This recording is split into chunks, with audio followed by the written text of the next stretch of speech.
세상에서 가장 큰 고통이 있다면 아마 사랑하는 사람으로부터 버림당하는 고통이 아닐까 생각해 봅니다. 어떤 글에서 읽었는데 한국에서 이 평생 결혼을 하지 않고 혼자 외롭게 사시는 할머니가 계셨다고 합니다. 이유인즉슨 이 할머니가 젊을 때 시골에서 서울로 올라와서 온갖 고생을 해가면서 일을 했는데 남자친구를 이제 만나게 되고 결혼까지 약속하게 되었다고 합니다. 그런데 남자가 미국에 공부하러 간다고 해서 이 남자친구는 미국에 보내고요. 한국에서 온갖 고생을 하면서 뒷바라지를 했는데 어느 날 미국에서 이 남자친구가 다른 여자와 결혼하게 되었다는 소식을 듣게 되었다고 합니다. 이 할머니는 이후 지금까지 평생 큰 충격과 이 상실감으로 이 고통을 겪으면서 지냈다고 합니다. 저는 어쩌면 똑같지는 않지만 욥이 지금 그런 상황이 아닐까 그런 생각을 해보게 됩니다.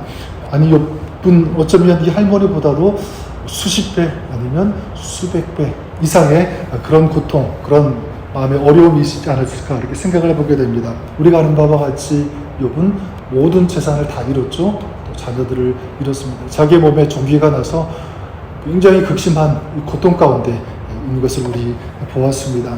거기다가 자기 자신을 위로해 주겠다고 찾아온 그 친구들마저도 위로가 되지 못하고 더 큰 상처를 주는, 가슴을, 이 마음을 칼로 도려내는 것 같은 그런 고통을 지금 계속 주고 있습니다. 그래서 16장 읽었지만 그 앞에 읽지 않았지만 그 1절에 욥이 뭐라고 탄식하냐면 이렇게 탄식합니다. 너희는 다 재난을 주는 위로자구나.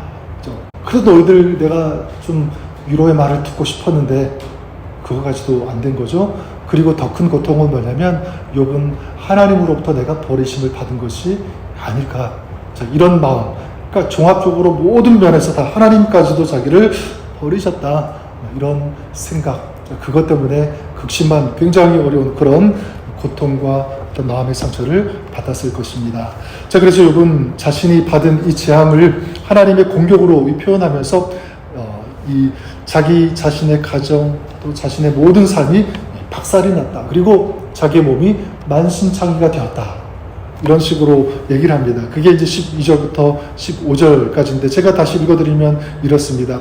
내가 평안하더니 그가 나를 꺾으시며 내 목을 잡아 나를 부서뜨리시며 나를 세워 간역을 삼으시고 그의 화살들이 사방에서 날아와 사정없이 나를 쏘므로 그는 내 콩팥들을 꿰뚫고 그는 내 쓸개가 땅에 흘러나오게 하시는구나.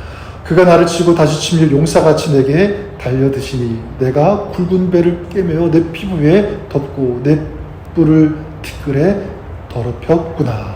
그리고 16절 17절에도 보면 욥은 하나님의 이 공격으로 말미암아 자기의 그 두 눈에 죽음의 그늘이 서렸지만 자신은 어떤 것도 할 수 없다. 그리고 자기는 진실하게 하나님을 섬기면서 기도했을 뿐이다. 이런 식으로 얘기합니다.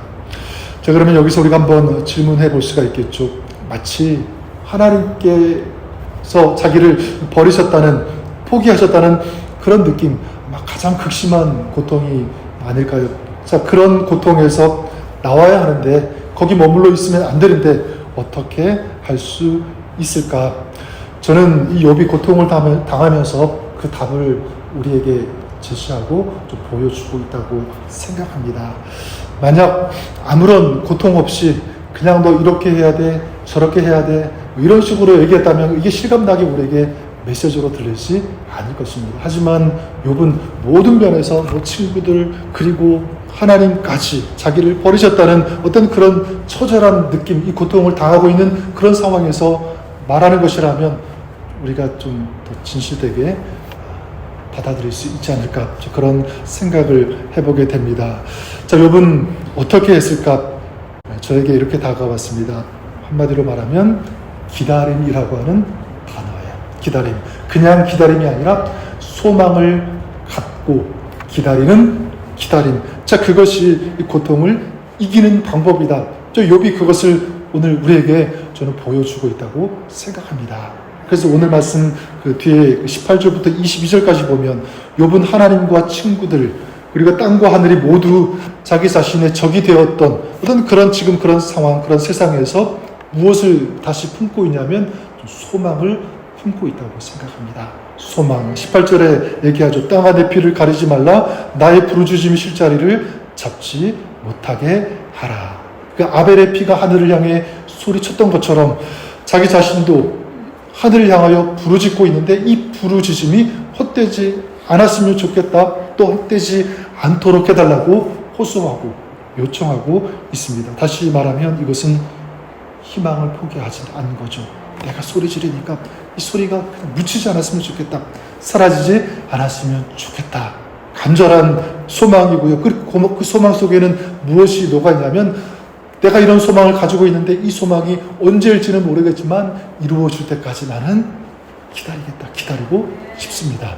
이런 마음이 이 욥에게 있었을 것입니다. 저는 우리에게도 이런 기다림이 필요하다고 생각합니다. 왜냐하면 우리 신앙 자체가 뭐냐면 기다림이에요. 그렇죠? 우리 신앙 본질 특징이 뭐냐면 기다림이다. 뭐 다른 거 다 생각하지 않더라도 기도만 우리가 생각해도 그런 것 같아요. 우리가 기도하는 대로 모든 것이 즉각적으로 응답되면 물론 좋겠죠. 그렇죠? 근데 여러분 그럴 때가 더 많습니까? 아니면 기도했는데 기다려야 될 때가 더 많습니까? 기다릴 때가 더 많죠. 그것이 사실입니다. 그래서 어떤 경우에는 내가 기도를 잘못한 것인가? 뭐 그렇게 생각이 들 때가 있고, 아니면 하나님께서 나의 기도를 듣지 않으시는 건가? 뭐 그렇게 느낄 때도 있습니다. 여러분 절대로 그렇지 않습니다. 저는 분명히 믿는 것은 하나님은 우리의 기도를 반드시 들으시는 줄 믿습니다. 만약 우리의 기도가 잘못되었다면 하나님께서 그 기도조도 들으시고 그리고 그 기도를 교정하게 하시죠. 바꾸어 주십니다. 이게 하나님의 성품이고 저는 하나님의 마음이라고 믿습니다. 또한 하나님은 우리에게 더 나은 것을 주시기 위해서 기다림이라는 시간을 우리에게 갖도록 하신다라는 것을 우리가 알아야 합니다. 만약 조그만 어린아이가 부모님에게 칼을 달라고 하면 그래 즉각적으로 칼을 주는 부모가 이 세상에 어디 있겠습니까? 그렇지 않죠. 달라는 대로 다 주는 부모는 정상적인 부모가 아닐 것입니다. 하지만 아이가 나중에 커서 그때 칼을 관리하고 칼 쓰는 요령, 방법을 안 그런 나이가 된다면 그 아이에게 기꺼이 칼을 주고 맡길 수 있을 것입니다. 저는 하나님도 마찬가지라고 생각합니다. 하나님께서 기다리게 하시는 것, 그것은 하나님께서 인색하시기 때문이 절대로 아니다. 그것은 전적으로 누구를 위한 것이냐면 바로 우리를 위해서 그렇게 하신다고 저는 믿습니다. 저는 우리가 그럴 수 있기를 바랍니다. 어려움이 있을 때 또 모든 것을 다 잃어버린 것 같은 그런 상황 가운데 있을 때 또 모든 것이 나를 떠났다. 그런 고통이 있을 때 욥이 그랬던 것처럼 우리도 소망을 가지고 기다릴 수 있는 그런 자세, 그런 마음이 우리에게 필요하다고 생각합니다. 그러면 반드시 이 고통은 기도하는 사람을 넘어뜨릴 수 없다. 거꾸로 얘기하면 소망을 갖고 기다릴 수 있는 사람은 고통을 이길 수 있다고 믿습니다. 여러분 그런 의미에서 우리는 소망을 가지고 또 믿음을 가지고 기도해야 하는 줄 믿습니다. 자, 그러면 그래도 기다리는 시간, 이건 정말 쉬운 시간이 아니잖아요. 그죠? 인내가 필요하고 그리고 굉장히 힘든 그런 시간일 수 있습니다. 자, 그럴 때 우리가 어떻게 그 기다림의 시간을 견딜 수 있는가라고 할 때 19절의 욥의 고백을 통해서 우리가 한 가지 사실을 알 수가 있습니다. 19절에 욥이 이렇게 고백하죠. 지금 나의 증인이 하늘에 계시고 나의 중보자가 높은 데 계시니라. 우리가 가져야 하는 이 믿음, 또 우리가 가져야 되는 이 태도, 바로 무엇이냐면 나의 중보자가 계신다, 이것입니다. 욥이 그렇게 말하고 있죠. 내 증인이 하늘에 계신다. 나의 중보자가 높은 데 계신다. 하늘에 계신다. 중보자가. 자, 이것은 뭐냐면 하늘에 계신 그 중보자, 주님이죠. 예수 그리스도, 우리 하나님이십니다. 그분이 하늘에 계신다는 것은 뭐냐면 모든 세상을 하늘에서 주관하시는, 다스리시는 그런 분이라는 것입니다.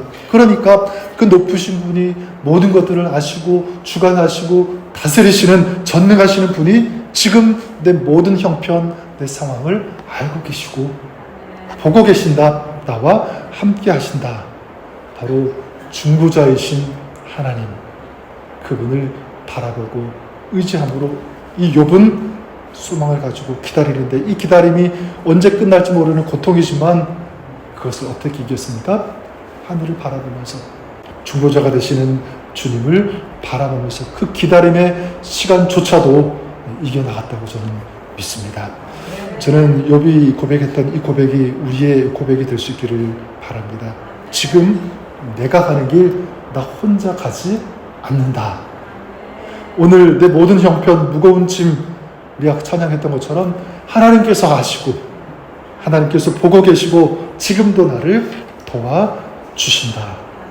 이것이 오늘 우리에게 필요한 믿음인 줄 믿습니다. 우리가 그런 믿음을 가질 때, 또 그 소망을 가질 때, 또 나의 중보자가 계신다는 이 믿음을 가지고 우리 하나님을 의지할 때 우리의 중보자가 되어주시는 주님께서 오늘도 우리의 삶을 보시고 아시고 인도하시고 도와주시는 줄 믿습니다.